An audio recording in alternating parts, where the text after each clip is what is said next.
Good morning and welcome to AP on Play. My name is Anjali Prasad. I'm a local attorney here in town. I host this show. Sometimes we have guests who come on and talk about politics. Sometimes we have guests who come on and talk about law. Today we have Professor David Dulio from Oakland University, who is going to talk about kind of a blend of politics and civility and community outreach, and I'm so excited to host him. David, thank you for coming on. Thanks for having me. Good morning to you. Good morning. Let's start with your background. Professor of Political Science at Oakland University? Correct. Okay, tell us a little bit about yourself. Well, I'm originally from Ohio. Don't hold it against me. I got out while I could. I didn't know that. I thought you were a Michigan guy. I am not. I came to Michigan first to go to school as an undergraduate at U of M. And from there, I moved to Washington, D.C. for graduate school. I got my PhD in political science from American University. After I finished my dissertation, I worked on Capitol Hill for about a year through a fellowship program run by the American Political Science Association. And I worked for a guy from Oklahoma. His name is J.C. Watts. And in the middle of that, or toward the end of that fellowship year, I got a chance to come back to Michigan and work at OU as a faculty member. I feel like you are doing exactly what you've wanted to do. You studied political science, did your dissertation, and now you're teaching. I was probably like a lot of young, late teens, early 20s college kids, and in that I thought I knew what I wanted to do. But it changed and evolved over time. In fact, I went to college thinking that I was going to be, get this, a golf course architect. Very specific. Very specific, yes. Yeah. But my dad is a retired golf professional, so I was around the game since birth, and Right. and deeply ingrained Right. in it. So and that was a pretty interesting path, or so I thought. Yeah. Turns out you don't major in that. I'm not quite sure what you major in, but after some twists and turns, I ended up. I took a course in, I'll never forget it, War, Presidents, and Public Opinion. And I thought it was the most interesting material that we could talk about. That hooked me on poli-sci, and from there I started to figure out, okay, what am I going to do next? Right. And who was your professor? Because I think for that course, class.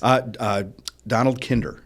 Okay. And what years were you at Michigan? I think 90 to 95. So yeah, we did overlap a little bit because I was 88 to 92. Okay. Yeah, sometimes you get into a class and it just opens your world. It totally does, right? Yes, and yes. that's a great thing about higher ed, right? Is that it can spark something that you didn't know was in there, right? Yeah. And I also think too that I'll be just very frank with you. I think we do students who come from high school a big disservice at the start of their college career by forcing them to declare a major right away. Agreed. And because, just get in there no and offense, live but and figure it out. What 17 or 18-year-old knows what they want to study? They haven't even experienced the breadth of opportunities that are there, right? So, if in my view, if a young person is, or not a young person, right? Because we have a great non-traditional group of students at OU who may have had some experience in college or went to OCC or MCC for a couple of years a while back and are coming now to finish their degree. We have all these opportunities, and for my money, it's best to explore them, dabble in this, dabble in that, see what excites you, see what interests you, and then that's your path. That's your path, yes. So you took this class at Michigan, and you thought, okay, I'm no longer interested in golf. And Still interested in golf. Well- Figured there was a better way for me, a better way forward for me than that. Yeah. How did you decide American? Because that's, to me, a natural Sure. spot to be for somebody interested in political science. I figured. So that's an interesting question because, most folks decide about graduate school or law school, right? Sort of. I'm going to go to the best school that gives me the most money. Yes. Right? And Yes, that's the most aid, right? That's and that is by far the best decision rule that somebody can make. Yes. Well, I figured, let's go to the best city to study politics. And when I got to American, and there are plenty of outstanding schools in Washington, right? Yes. George Washington, Georgetown, just outside George Mason, right? Catholic University of America is right, there, yes, right? So yeah. there's all sorts of great schools there. So I'm going to go to the best school that I can get into in the best city. Yes. And that really turned out to be a good idea because politics, and I should say political science in Washington and those schools, well, maybe with the exception of Georgetown, is very different than political science as an undergraduate at Michigan. There is, as an undergraduate, I experienced a lot of theoretical, a lot of maybe non-tangible, Yes, right? It was yes. theory, it was hypotheses, it was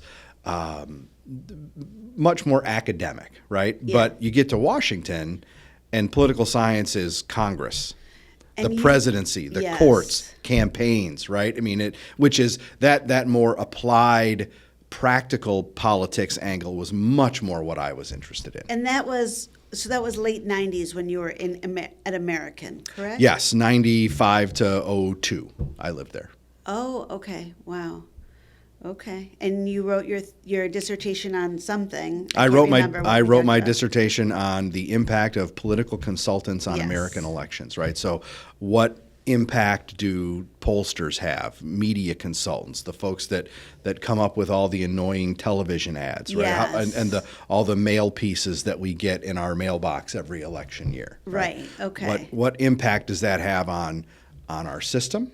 But in a different way, what impact do they have on outcomes, right? Does having a professionalized team of consultants get a candidate more votes? And the answer is yes. Yes. It helps them raise more money. It helps them persuade more people. They're better at doing the research that's needed than, and it shouldn't be a surprise, right? You get people who do something for a living. They are going to be better than having your brother-in-law or crazy Uncle Larry do your website. Naturally. Right.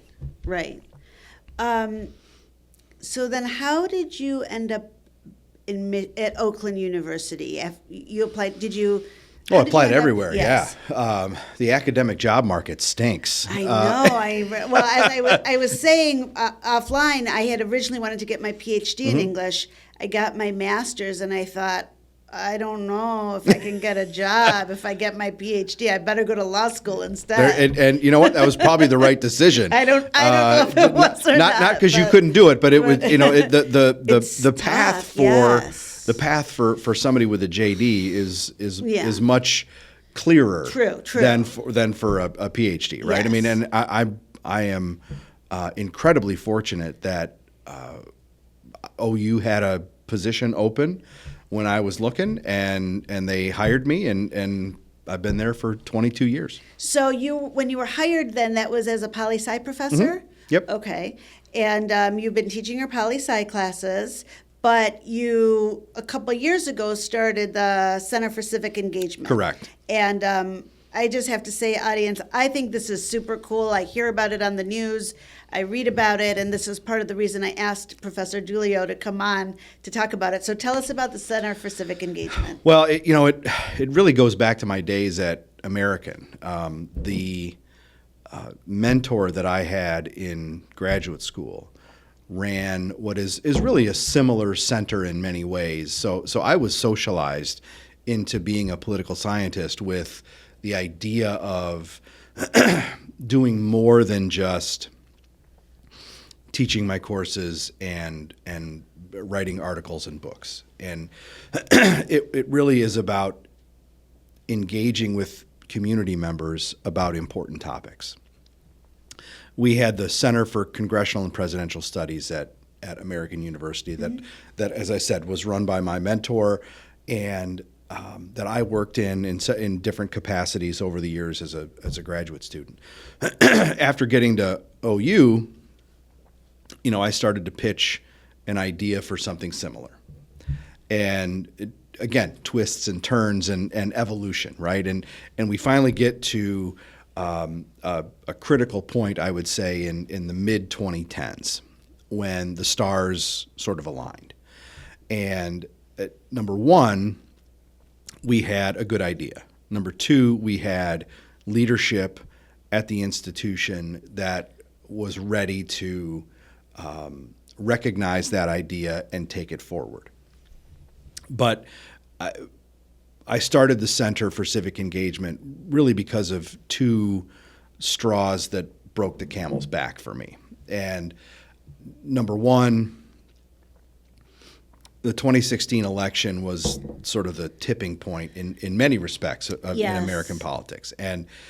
But there was this realization that is not going to be a surprise to you or any of your viewers, right? That Americans can't talk to each other anymore. That disagreements about politics, even simple disagreements about politics, often devolve into, well, you're the devil or you're evil because you just have a different opinion than I do, right? And well, that's nuts. And we've seen it play out for years, right, that yes. people lose friends because of disagreements. People have strained family relationships because of political differences.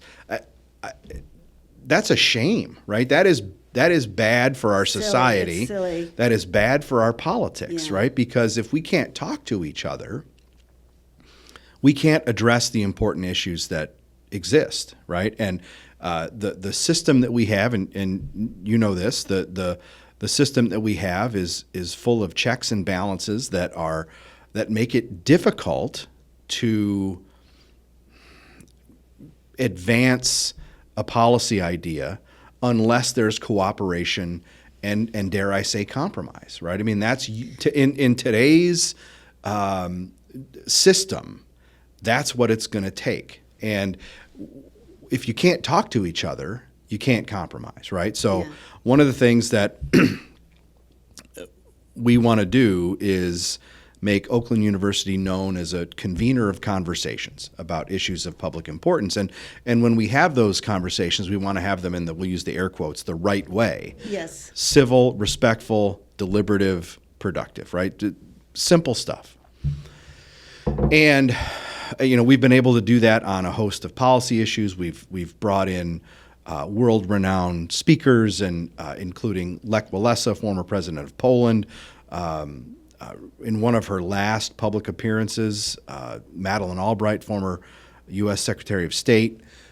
We've had former governors. We've had current legislators. We've had former legislators.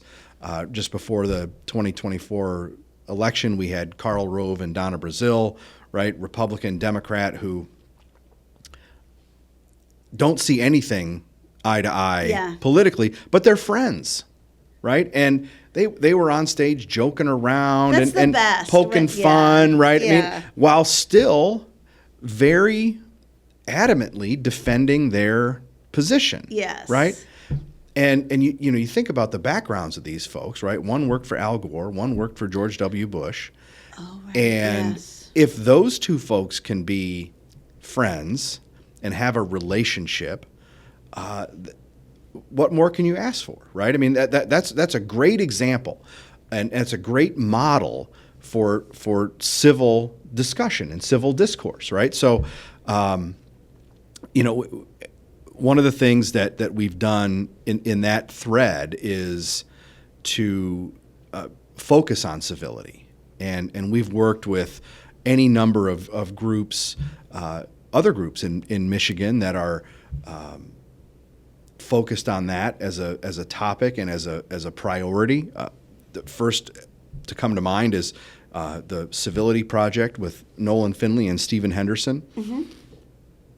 They've had that project going for, 5-6 years now. It's a tremendous. What is this? The Civility Project, Nolan Finley from the editorial page of the Detroit News. Right. Nolan Finley, Stephen Henderson from Michigan Radio. They are, again, two guys who don't agree on anything politically, but have this wonderful relationship. And when they do events related to the Civility Project, they talk about how their political differences are a benefit, that it strengthens their relationship. And in fact, it challenges them, right? I'm talking about these two guys like they're here, right? But I've heard them talk about it so much that I feel comfortable in relaying it, right? Nolan has said, when he hears what Stephen thinks about a particular issue, that challenges him to clarify his thinking. But it also gives him an understanding of where the other side is coming from, right? And so that it's a real positive that strengthens a relationship, that strengthens even somebody's argument, right? And that's another thing, right? When we're engaging in civil discourse, the goal isn't to change somebody's mind. It's to just understand where they're coming from, so that we're challenged, which is something we do.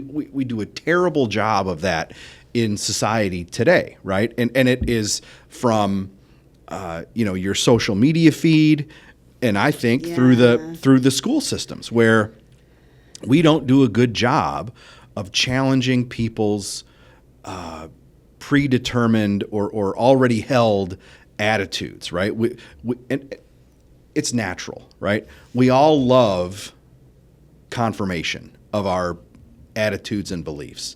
We all fall victim to confirmation bias when those who we follow on social media, those who we surround ourselves with, right? We all have our little bubble, right? And you have to break that bubble sometimes and get out of it to understand the other side. And again, we've said it before, right? To strengthen our own convictions, right? I mean, that's a good thing to do.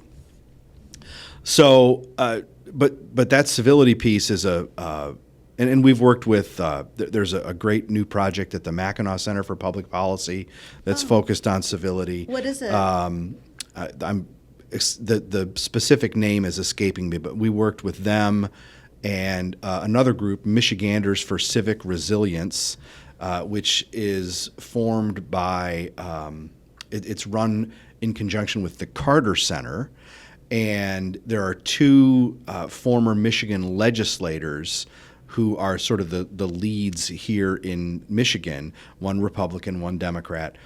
We did a wonderful series of screenings of a documentary last fall called Undivide Us. And it's a great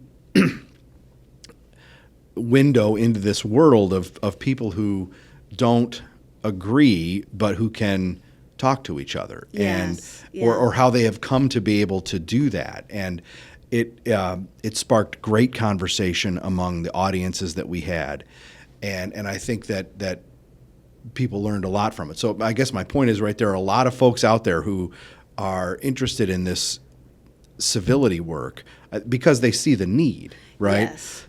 So the convener of conversations is one of the pillars that we built the center on. The other one is just the simple fact that civic literacy in America stinks. And it's with students on campus. I teach a lot of our Intro to American Politics course, and students that come into that, they don't know anything. Tell the audience about the citizenship test, because this is sad. This was one of this was the other straw that broke the camel's back for me. I had a group of 80 or so Intro to American Politics students, and at OU they range from freshmen to seniors, right? Sure, yeah. I decided, I'm not sure what made me do it, but I decided on the first day that I was going to give them the citizenship test, that somebody wants to be, somebody like my wife who wants to be a citizen but who isn't yet, she's a green card holder from Canada, right? Okay. But they would have to take the citizenship test to become a citizen. When folks who want to be naturalized take that test, they don't know what's coming. No. They do it like this with an immigration officer, and they get asked a question and they got to come up with the answer. I gave our students an easy version. I handpicked 10 questions. I gave it to them multiple choice. 40% of them would not have become citizens. With an incredibly low bar, right? To pass the citizenship test, all you need to get is 6 out of 10, right? Yes. Yeah. So if we raise it to a more rigorous level of 7, C minus, Yeah. almost 50% of them would not have become citizens. Wow. And Right. these are college kids. These are college kids, They've right? survived high school. They Yep. presumably have a baseline understanding of the United States of America. You would imagine. Yeah, you would but hope. Right? I mean, Yeah. Yeah. when I get Intro to American Politics students, I presume they know nothing and start from scratch. Right. Where do you start in that class? Like, what Intro to American Politics? What's your first lecture? Fundamentals of democracy, right? We go back Okay. and talk about some of the first theorists, and why do we need government in the first place? Thomas Hobbes, John Locke. Okay. We get to this not even debate, but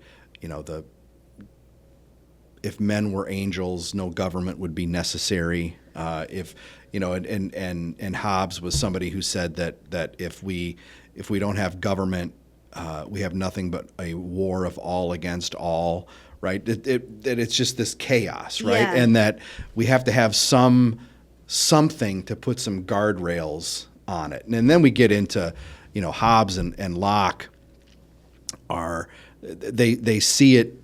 They see the problem in the same way, but their solution is incredibly different. And John Locke is the first one to start writing about separation of powers, which then leads us into discussion of the Constitution, how it was developed, the series of compromise. Talk about compromise, right? The series of compromises Yes, that led yes. to the drafting of the Constitution, because those 55 flawed but brilliant men who wrote the Constitution didn't all agree, right? And we talk about the fact that even the decision to break free from Great Britain and have the Declaration of Independence was not an easy decision for folks at the time of the founding. That we try to go under the surface a bit and get into it, but it all starts with the fundamentals of the system. Yes. My son's taking AP Government at the high school right now. So I know that they also do. I'm hearing a lot of this talk Oh, at sure. a different level Yep. when he comes home every day. And that's another element, right? I mean, good or bad, somebody like your son who's taking AP Government, I'm sure he's going to get a 5 on that AP test, right? They pass out of that class that I teach, right? So I don't get. So you are right. I don't get to have them in That's an our excellent Intro to point. American Yes, Politics course, yes. which look, I am all for, and I think that every college kid should be as efficient with their credits as they can. And if somebody is going to come in with 30 AP credits, more power to you, because that's 30 you don't have to pay for. Yes. So But that's you do miss out a lot. That's true. and I would also say that it's a negative for the other students in the class. They could really benefit Agreed. Yes. from Yes. somebody in Yes. that course that has experience with it, that knows a lot, and is passionate about it, right? One of the biggest things that I think we suffer from in younger generations, and it's been on display for decades. It's changing a little bit, and even more so at OU, which I can get back to in a second. But the one of the biggest problem with the youngest voters, let's say, or potential voters, is apathy, right? Yes. I get enrollment in my course because it checks a couple of boxes for general education.